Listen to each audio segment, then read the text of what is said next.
Have you heard of the House of a Thousand Terrors in Rotterdam, Holland? The story is told in the 16th century that King Philip of Spain was wanting to quell the uprising in Holland. They had some religious differences.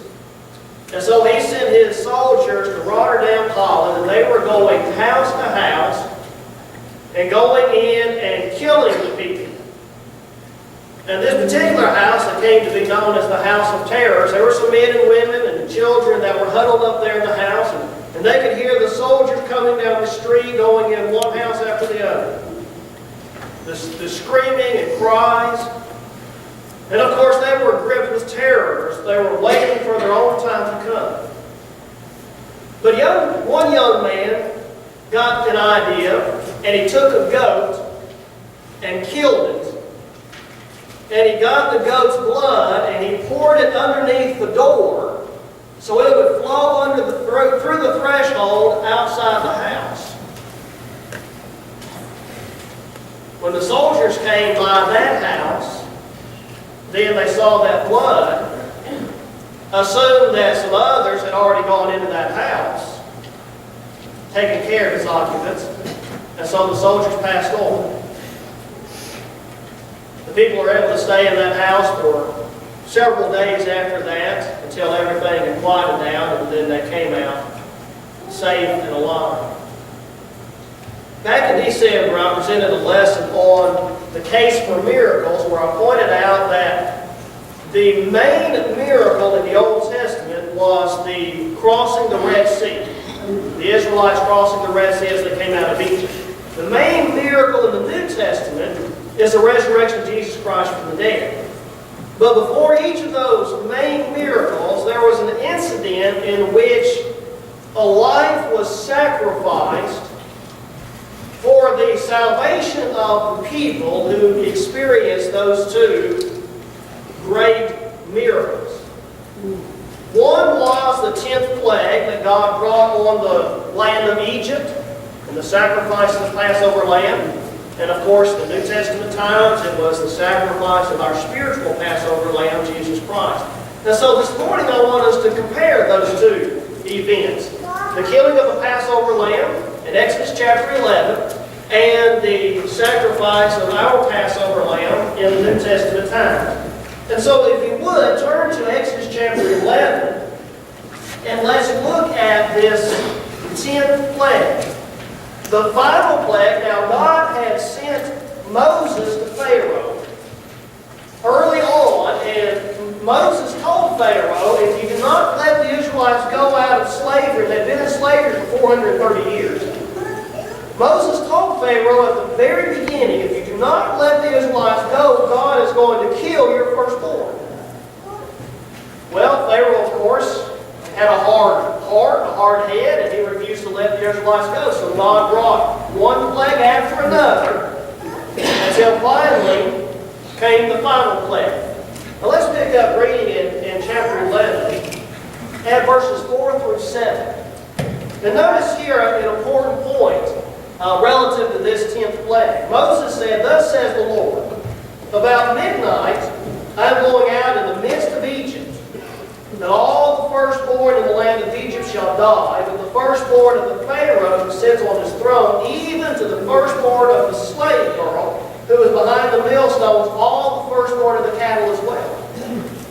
Moreover, there shall be a great cry in all the land of Egypt, such as there has not been before, and shall never ever be again. But against any," now notice verse 7, "but against any of the sons of Israel, a dog shall not even utter a cry, or whether against man or beast, that you may understand how the Lord makes a distinction between Egypt and Israel." Now there were a couple of other plagues that God brought on Egypt where He made a distinction between Egypt and Israel, but this one in particular was going to distinguish between the people whose God was the real God and the people who worship false gods. Well, in chapter 12, we find some of the requirements for this salvation. You know, here God says, I am going to kill the firstborn of everybody, but I'm going to make a distinction between Egypt and Israel. Well, how is God going to distinguish? Clearly, God knows. God's able to distinguish between the Israelites and the Egyptians. God is God. He knows everything. But God, as He always does, He wants humans to do something to show their faith in Him. And so that's at least part of the reason why God requires this sacrificial lamb. To give the humans, to give the Israelites something to do to show that they believe God's Word. So let's pick up in chapter 12. And let's begin reading at verse 3. God tells Moses, "Speak to all the congregation of Israel, saying, on the 10th of this month, they are each one to take a lamb for themselves, according to their father's household, a lamb for each household." So everybody has to contribute something. Now, if they're too poor and they can't afford a lamb, then verse 4 says that you can share a lamb with your neighbors.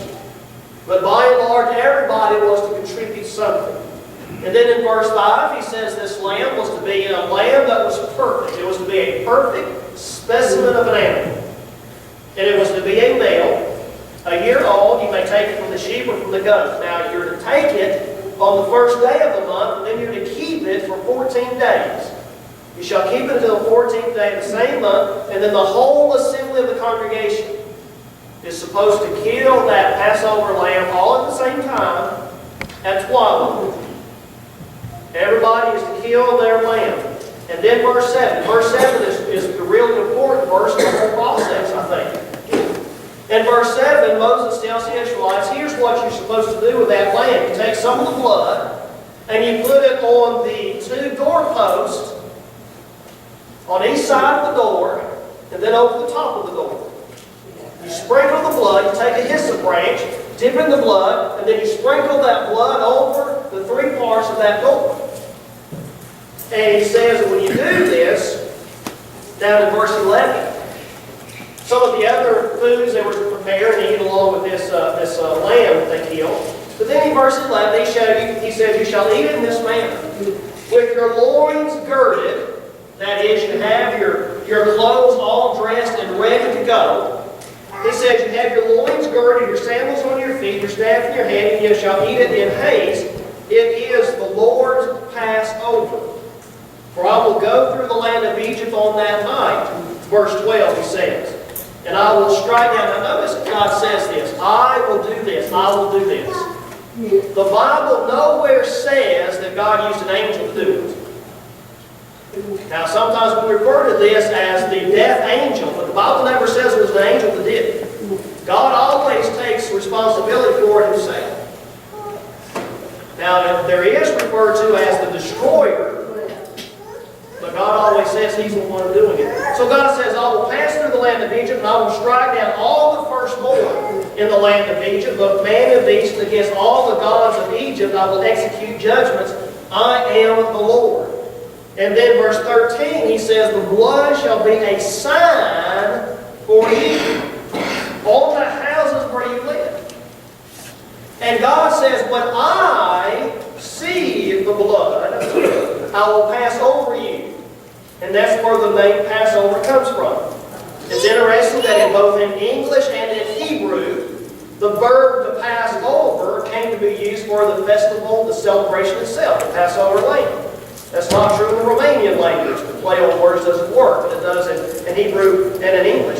And so God says, I will pass over the houses where I see the blood, and no plague will befall you, destroy you, when I strike the land of Egypt.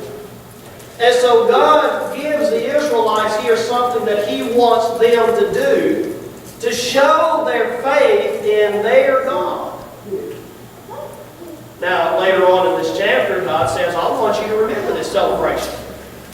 When you eventually wind up in the land of Palestine, I want you to remember this day with the Passover feast. Once a year, I want you to celebrate this Passover feast. I want you to get together, and when your children ask, why are we observing this?